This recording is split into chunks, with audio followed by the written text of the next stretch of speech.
오늘 우리에게 주신 하나님의 말씀, 신약성경 로마서 12장 1절과 2절의 말씀, 짧은 구절이니까 우리 한 목소리로 같이 읽어볼까요? 시작. 그러므로 형제들아, 내가 하나님의 모든 자비하심으로 너희를 권하노니 너희 몸을 하나님이 기뻐 받으시는 거룩한 산 제물로 드리라. 이는 너희가 드릴 영적 예배니라. 너희는 이 세대를 본받지 말고 오직 마음을 새롭게 함으로 변화를 받아 하나님의 선하시고 기뻐하시고 온전하신 뜻이 무엇인지 분별하도록 하라. 아멘. 주님의 말씀입니다. 말씀해 주신 하나님께 감사드립니다. 다 자리에 앉으시겠습니다. 이 시간 오늘 우리에게 주신 말씀 가지고 몸으로 드리는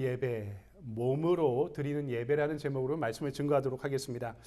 어떤 분이 직장 생활을 하다가 늦은 나이에 은혜를 받아서 소명을 얻고요. 늦게 신학을 공부하시고 목회를 시작하게 되었습니다. 이 목사님의 이야기입니다. 이분이 목회하시기 훨씬 전에 젊어서 직장 생활을 하는데 그 이전부터 학창 시절부터 담배를 오랫동안 피기 시작했습니다.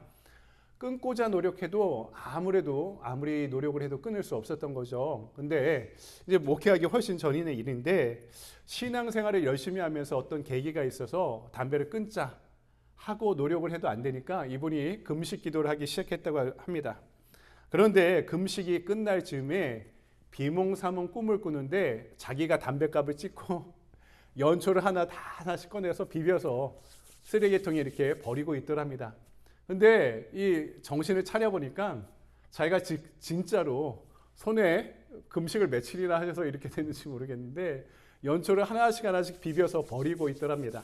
그리고 나서 금식이 끝나고 친구를 만나게 됐는데 이 친구도 담배를 피는 친구였는데 친구가 담배를 피는데 그 냄새를 맡자마자 속에서 구토가 날 것 같은 역겨움을 경험하게 되었다는 거죠. 그리고 나서 그 이후로 담배를 일절 입에 대지 않으셨다는 이야기입니다. 하나의 예에 불과한데요. 술이나 담배를 율법적으로 하지 말라 이런 말씀을 드리는 것이 아니고 어떤 습관이나 어떤 것이든지 이것이 내가 하나님과 더불어 거룩하게 사는 것에 방해가 된다면 안 하는 것이 좋다는 것입니다. 이 목사님의 예는 성령께서 그 사람을 주장하실 때 그에 따라 우리 몸도 변화될 수 있다라는 것을 제가 하나의 예로 말씀드리는 것이죠. 이 말씀은 반대로 생각해 보면 우리 몸의 잘못된 습관이 오히려 그로 인해서 성령을 거역하는 일로 발전할 수 있다는 엄미한 경고로도 받아들여야 됩니다. 오늘 저는 우리의 몸이 갖는 영적인 차원에 대해서 함께 은혜를 나누고자 합니다. 이것이 우리 신앙에 매우 중요하고 근본적인 문제이기 때문입니다. 여러분 누구와 악수한다고 생각해 보십시오. 악수 우리 가끔씩 하잖아요. 팬데믹 이후에 사람들이 악수를 이제 예전처럼 자주 하는 건 아닌 것 같습니다. 근데 악수를 하면 내가 이 사람이랑 악수할 때 손바닥과 손가락이 만나는 것에 그치는 게 아니죠. 악수를 한다면은 이 악수라는 통로를 통해 이 사람과 인격적인 친분을 맺기 시작했다는 것입니다. 우리가 기도를 통해 말씀을 통해 어떤 사건이나 현상을 통해 또 오늘 예배를 통해서 하나님과 만나는 것도요. 그저 그냥 그렇게 만나는 것이 아니라 그분과 인격적으로 만나는 것을 뜻합니다. 그 만남의 장이 뭐냐? 바로 영입니다. 영.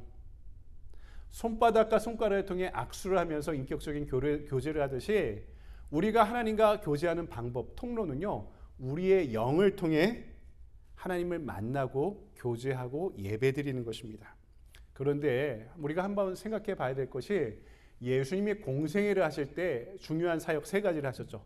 프리칭, 티칭, 힐링 이렇게 이야기하는데 말씀을 전하시고 가르치시고 병든 자를 고쳐주시며 하나님의 나라가 임함을 그 사역을 통해 보여주셨는데 건강하지 않은 사람들의 병든 몸을 하나님이 고쳐주시고 죽은 사람도 살리셨죠. 그러면서 항상 관용적으로 하시던 말씀이 있습니다. 그것이 뭡니까? 이게 뭐예요? 너희 죄가 사하여졌느니라. 왜 여러분 성경 읽고 또 설교 듣거나 성경 공부하거나 큐티 하시거나 통독하실 때 이런 질문을 해보신 적 없습니까? 왜 몸을 고쳐주시는데 죄를 사해 주셨다고 하셨을까? 여러분 우리 몸이요, 우리란 존재를 대표하기 때문입니다. 그러니까 몸을 고쳐주신 것은 우리의 몸만 고쳐주셔서 내 몸이 원하는 욕구대로 그렇게 살라고 몸을 고쳐주신 게 아니에요. 우리 몸을 고쳐주시며 우리가 전인적으로 하나님 앞에 하나님과 더불어 교제하는 그런 거룩한 삶을 몸의 고침, 몸의 회복, 건강의 회복을 통해 원하셨던 것입니다. 그러니까 몸을 고쳐주시면서 우리가 영적으로 거룩하게 함께 살아가기를 원하셨던 것입니다. 그러니까 몸이라는 것은 당신 어떤 육체라는 물질만을 뜻하는 것이 아니라 성령이 우리에게 함께 거주하시는 영적인 통로로서의 역할도 한다는 것을 우리가 알고 있어야 되는 거죠. 우리가 주일날 예배 드리는 게 우리 몸에 불을 지피는 거예요. 한 주를 살아갈 수 있는 성령의 힘을, 영혼의 불을 지피는 그 불을 품고 돌아가는 자리가 바로 예배입니다. 그래서 한 주간 우리 사는 우리의 시간들은요, 이 불꽃을 피우며 살아가는 예배의 연장이 되어야 합니다. 그렇다면 예배를 드리는 도구가 뭘까? 옛날에는 성물이라는 걸 되게 강조했어요. 성미란 얘기도 들어보셨어요? 옛날에 농경사회에서는요, 교회에 헌금하기도 했지만 성미를 드렸습니다. 그러니까 목사님들 월급이 적으니까 옛날에 쌀로 부족한 월급을 대체해서 드렸는데, 집에 이제 쌀이 들어오면은 어머님들이 성미를 구별해서 따로 모아놨어요. 그래서 그거를 교회에 예물로 드렸습니다. 쌀도 성미라고 부르고 앞에 있는 강대상도 성물이라고 부르고, 이런 걸 예전에는 굉장히 중요한 그런 교회 안에 있는 요소로 여기면서 이거 닦을 때도 아무나 안 닦고요, 예배 담당하는 분이 성물을 관리하고 닦아서 관리하고 그렇게 중요하게 여겼습니다. 그렇다면 오늘 우리가 드리는 성물, 우리가 보관하는 예배의 도구는 뭡니까?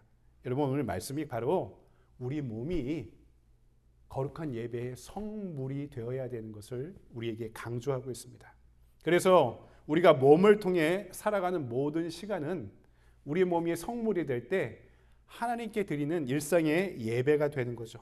그리고 여러분의 몸은 거룩한 몸, 영적 몸이 되어가기 시작하는 겁니다. 그렇다면은 영적 몸을 통해 어떻게 거룩한 예배를 드릴까? 오늘 말씀에서도 이야기하잖아요. 제가 항상 봉헌 기도할 때 우리의 몸도 하나님께 드리는 거룩한 산 제물이 되게 하라. 이 말씀이 바로 로마서 12장 1절의 말씀입니다. 첫 번째로 몸의 가치를 알아야 돼요. 우리가 몸의 중요한 가치를 알고 신앙생활하며 살아가야 됩니다. 술주정뱅이 아버지가 아들을 팔아서 유랑극단의 일원이 됩니다. 이 소년의 이름은 램입니다. 몇 년이 지나서 집으로 돌아왔는데 충격적인 소식을 듣게 됩니다. 자신의 부모가 따로 있다고. 그러니까 팔아버렸겠죠, 아버지가. 그 부모의 변호사에게, 오랜 시간 이 아들을 찾는 부모의 변호사에게 연락이 왔습니다. 변호사를 찾아간 레미는 아주 충격적인 소식을 알게 되었는데요, 유랑극단을 하다가 어떤 인연이 생겨서 만나게 된 자상한, 너무나 친절했던 여인 밀리컨 부인과 그의 아들, 걷지 못하던 꼬마 아서가 바로 자신의 친어머니와 친동생이었음을 알게 됩니다. 그리고 자신이 아주 훌륭한 가문의 후손이었다는 사실을 알게 되죠. 어머니와 동생을 만나는 순간 동생은, 장애를 갖고 있던 동생이 자리를 박차고 일어나며 형을 껴안게 됩니다. 우리가 잘 알고 있는 집 없는 소년이라는 유럽의 동화의 내용인데요, 저는 어려서 만화 영화로 봤던 기억이 있습니다. 여러분, 우리 구원받기 전에 우리도요, 이 동화 속의 고아 레미와 같은 그런 신분이었습니다. 우리를 창조하시고 기르시던 그분이 하나님 우리의 진짜 아버지이심을 모르고 살아갔죠. 그러나 바로 그분이 우리의 구세주이고 우리의 아버지가 되신다는 사실을 아는 순간 어떻게 됩니까? 신분이 바뀌죠. 하나님과 새로운 관계를 맺게 됩니다. 하나님 아버지를 통해 나의 영이 회복되고, 그래서 그분을 통해 내 몸은요, 구원받은 순간 이게 성령 세례라고 부르죠. 하나님의 영이 거하시는 성전이 되기 시작하는 것입니다. 여러분, 모든 사물은요, 존재하는 목적이 있어요. 이번 주부터 좀 날씨가 추워졌죠. 더 추워지면 손에 장갑도 끼고 다니잖아요. 털장갑도 가죽 장갑도 있는데 왜 끼고 다닙니까? 왜 필요해요? 외기에 노출되면 손이 너무 시려우니까 운전할 때 아니면 외부 활동할 때 손을 보호하기 위해서 장갑을 끼죠. 미국 식당에 가면 뭐 나이프랑 포크만 주는데 우리의 식탁에서는 뭘 씁니까? 숟가락, 젓가락이 있죠. 뭐 이렇게 너무나 흔해 보이는 것도요. 그걸 만든 목적이 있어요. 숟가락도, 장갑도. 이게 존재하는 목적이 있습니다. 우리 몸도요. 존재하는 목적이 있다는 거죠. 고린도전서 6장 19절 20절을 보면 바울이 이렇게 말씀합니다. 너희 몸은 너희가 하나님께로부터 받은 바 너희 가운데 계신 성령의 전인 줄을 알지 못하느냐. 너희는 너희의 것이 아니라 값으로 산 것이 되었으니 그런즉 너희의 몸으로 하나님께 영광을 돌리라. 아멘. 우리 몸의 진정한 가치가 이 말씀에 있습니다. 저와 여러분이 몸을 지닌 목적이 뭐라고요? 하나님과 교제하며 영광 돌리기 위한 그 고귀한 목적을 위해 우리 몸이 이 땅에 지어졌다는 것입니다. 하나님께서 여러분의 몸을 통해 만나고 교제하고 영광 받길 원하신대요. 신앙생활하는 게 그냥 영적이야 이렇게만 생각하고 있는데 하나님 우리 몸을 통해서 교제하고 영광 받길 원하신다는 겁니다. 이게 우리 몸의 본래의 가치예요. 그러니까 우리 몸이라는 것은 이 가치에 따라 사용될 때 아름다워지는 것입니다.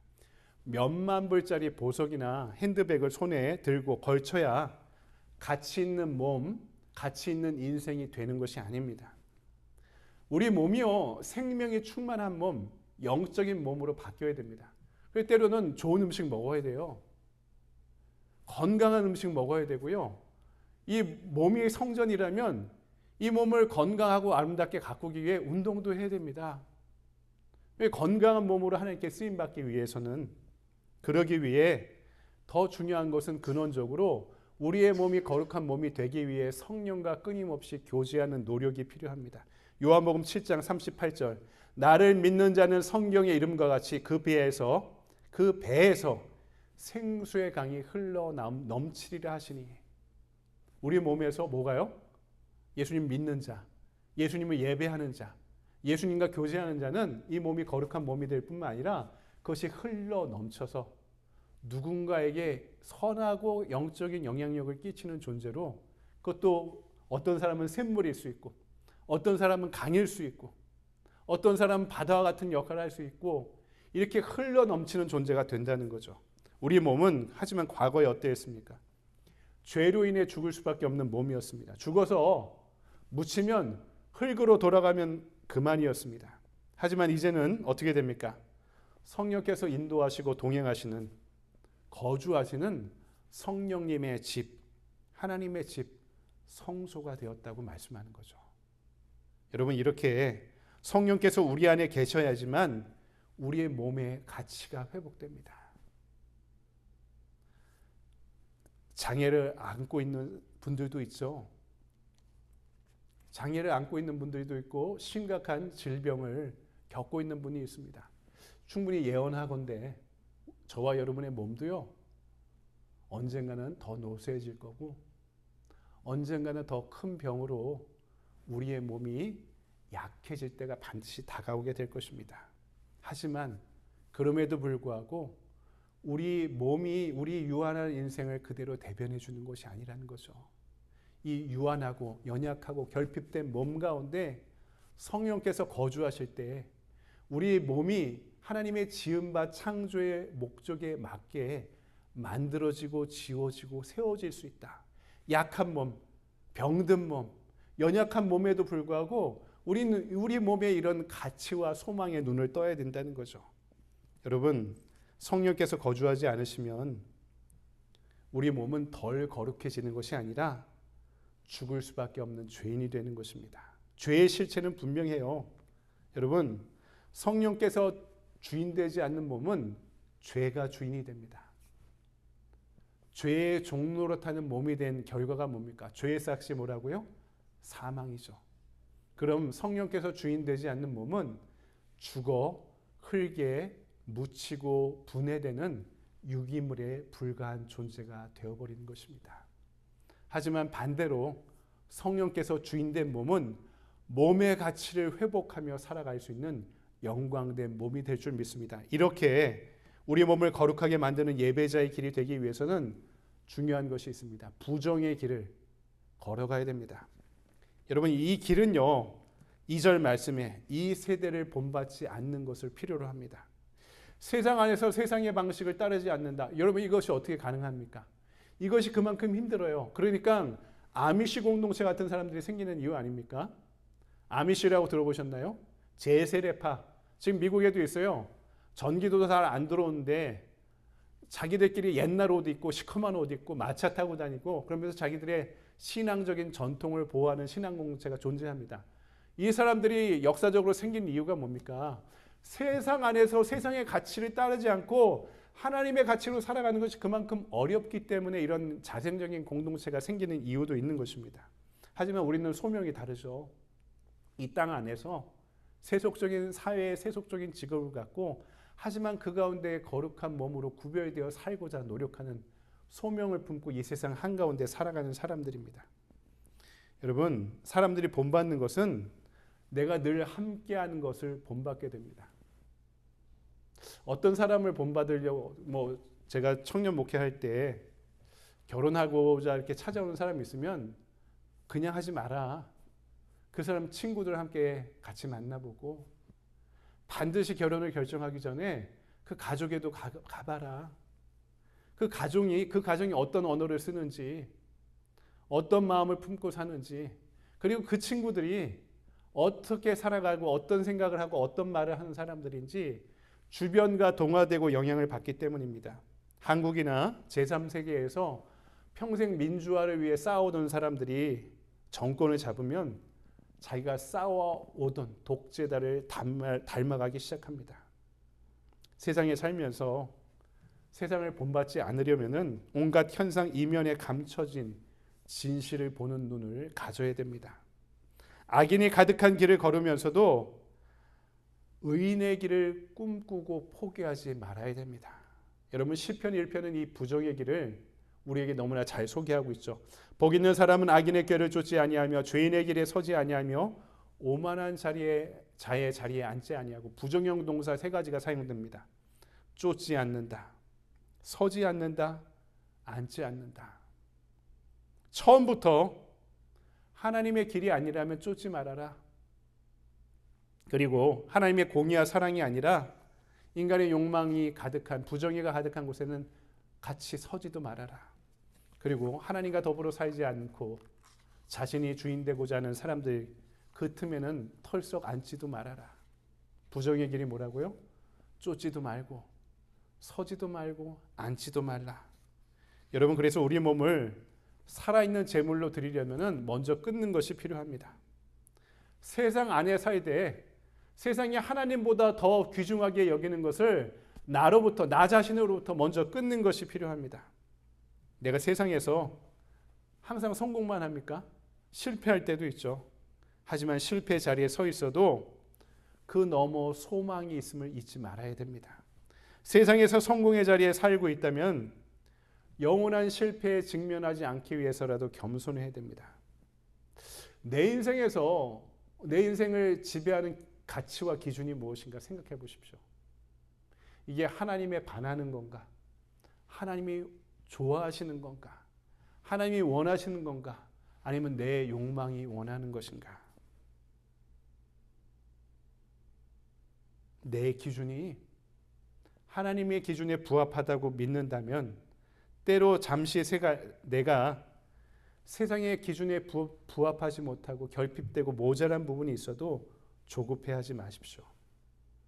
세상의 가치와 주님의 가치가 충돌할 때 어느 편에 서야 될지를 분명히 알고 하나님의 가치보다 더 큰 가치, 바로 우상의 가치를 끊을 수 있는 부정의 길을 믿음으로 걸어갈 수 있는 저와 여러분이 되길 바랍니다.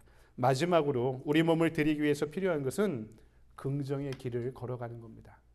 부정의 길 끊는 것만이 필요하지 않습니다. 아이들을 키울 때도 마찬가지죠. 우리가 엄마 아빠가 가장 많이 하는 얘기가 뭡니까? 뭐뭐 하지 마, 뭐뭐 하지 마, 이런 얘기들을 주로 많이 하지 않습니까? 뭐뭐 하지 마, 뭐뭐 하지 마. 아니, 악하고 올바르지 않은 걸 하지 않는 게 필요하죠. 교육해야 됩니다. 그러나 진짜 좋은 것을 경험해 봐야 됩니다.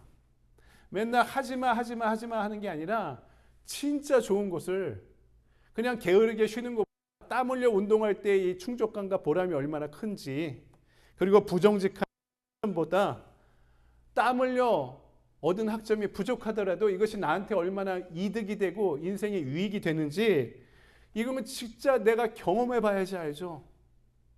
그러면은요, 이게 좋다는 걸 알면 다른 거 하지 마 하려는 거 하지 않아도 내가 좋은 것을 쫓고 하게 되어 있습니다. 신앙의 길도 마찬가지죠. 죄의 길을 걷지 마, 걷지 마, 걷지 마, 걷지 마, 걷지 마. 이 말만 품고 살면 하지 마, 하지 마, 하지 마 하는 말이 해도 돼, 해도 돼, 해도 돼 하는 말로 언젠가 바뀌게 될 겁니다. 진짜 신앙생활하며 좋은 걸 경험해 봐야 돼. 그리고 이런 통상 우리가 교회에서 은혜 받았다 이런 경험을 얘기하는 경험이 우리에게 필요하다는 거죠. 오늘 2절 말씀에 오직 마음을 새롭게 함으로 변화를 받아 하나님의 선하시고 기뻐하시고 온전하신 뜻이 무엇인지 분별하도록 하라 이렇게 말씀하지 않습니까?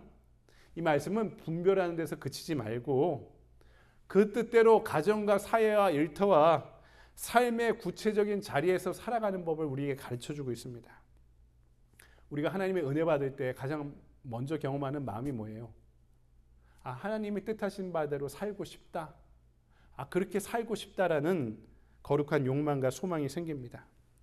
그분의 뜻을, 그분의 길을 즐거워하는 마음이 생깁니다.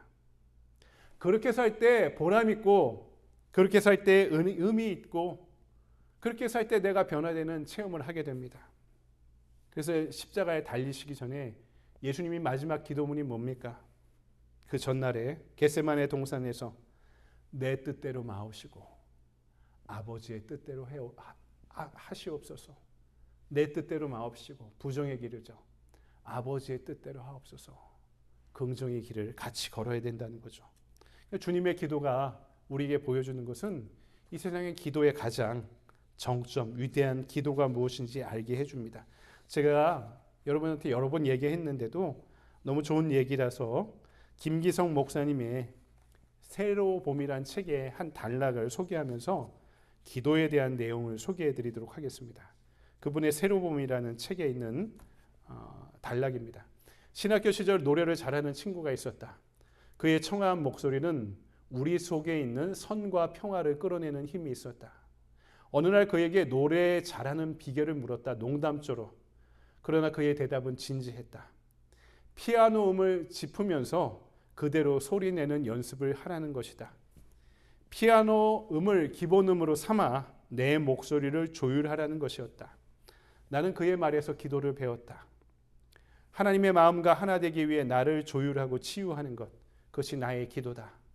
하나님과 심정을 통하기 위해 통곡했던 한나, 아수르 왕의 편지를 여호와 앞에 펼쳐놓고 하나님의 처분만 기다리던 히스기야, 원망하던 백성들의 따가운 시선을 안고 회막에 들어가 어쩌지요 하고 물었던 모세, 그리고 겟세마네 동산에서 기도하신 예수님, 이들의 기도 시간은 한결같이 하나님의 뜻에 자신의 뜻을 조율하는 시간이었다. 하나님의 뜻대로 살기 위해서는요, 대가를 치러야 됩니다. 내 뜻대로 살아가는 것을 때로는 끊어버리는 대가가 필요합니다. 부정의 길을 걸어가야 됩니다. 하지만 그 부정의 길이 한두 번은 가능해도 이것이 내 계획대로 내 의지대로 되지 않습니다. 불가능합니다. 죄인이기 때문이죠. 그것이 어떻게 가능하냐?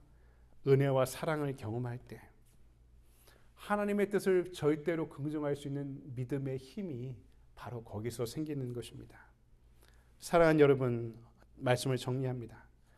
톨스토이의 단편집에 나오는 이야기를 전해드리며 말씀을 정리하겠습니다. 톨스토이의 소설 단편집이 모여있는 책이 있는데 거기에 나온 이야기입니다. 어느 마을에 수십 년 동안 수행을 쌓았던, 그리고 자기의 욕망을 철저하게 그리고 조절했던, 사람들로부터는 존경받던 노 수도사가 있었습니다. 어느 날 새벽에 여느 날처럼 똑같이 영적인 습관으로 성전에 가 기도하는 거죠. 오 주님 하고 기도하는데 평생 안 들리던 하나님의 음성이 들리기 시작합니다. 오 주님, 그러니까 왜 그러느냐. 그날따라 하나님이 말씀하신 거죠. 이 소설의 이야기입니다. 그 대답을 듣자마자 수도사가 너무나 깜짝 놀라 심장마비로 죽어버렸다는 내용입니다. 당시 죽어가는 제도 교회에 대한 톨스토이의 재치가 넘치는 문학적 비평일 겁니다. 근데 저와 여러분에게도 해당되는 말이 아닐까요? 안타깝게 오늘날 우리 성도들 중에 이런 모습으로 신앙생활하는 사람이 너무나 많습니다. 내가 교회 나오고 예배드리고 기도하면서도 기도의 응답 없음을, 하나님의 현존을 느끼지 못하는 예배를 우리는 너무나 당연하게 받아들이고 살아갑니다. 하지만 그게 당연한 게 아니죠. 하나님이 살아계시다면 오히려 그리스도인들이 쉴 새 없이 하나님의 속삭임을 들을 수 있어야 되고, 그분의 마음을 예민하게 느낄 수 있어야 되고, 그분의 도우심을 삶에서 경험하는 간증이 가득한 것이 오히려 더 자연스럽고 오히려 더 당연한 것이 아니겠습니까? 그분이 살아계시기 때문입니다. 그분의 살아계신 하나님 앞에서 날마다 세상에 대해서는 죽고 그리스도에 대해 살아나는 여러분의 몸을 거룩한 산 제물로 드려가는 참된 예배자의 시간들, 삶이 되기를 주님의 이름으로 간절히 축원드립니다. 기도하겠습니다. 사랑의 주님, 우리 몸이 우리의 욕망의 충족을 위해 우리에게 주신 것이 아니라는 것을 알게 됩니다. 우리 몸의 본래적인 가치는 하나님의 영이 거하시는 영적인 몸이 되어서 하나님과 교제하고 예배하며 하나님을 닮아가고 하나님의 의와 나라를 위해 쓰임받는 몸이 되길 원하셨습니다.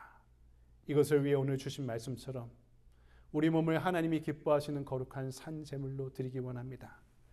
나의 욕망과 세상을 향한 우상을 향해 날마다 죽게 하시고 그리스도의 은혜와 사랑과 복음을 향해 날마다 살아나게 하여 주셔서 우리가 몸으로 살아가는 모든 시간이 주님과 동행하고 주님 앞에 영광 돌리는 사적인 예배의 시간이 되길 원합니다.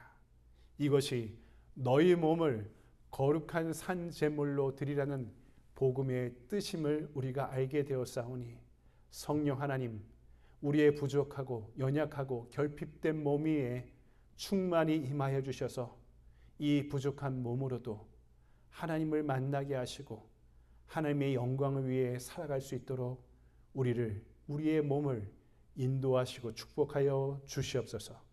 거룩하신 주 예수 그리스도의 이름으로 감사하며 기도드리옵나이다. 아멘. 우리 다 같이 자리에서 일어나셔서 주신 말씀 기억하며 여호와의 유월절 기도하는 마음을 함께 찬양하겠습니다.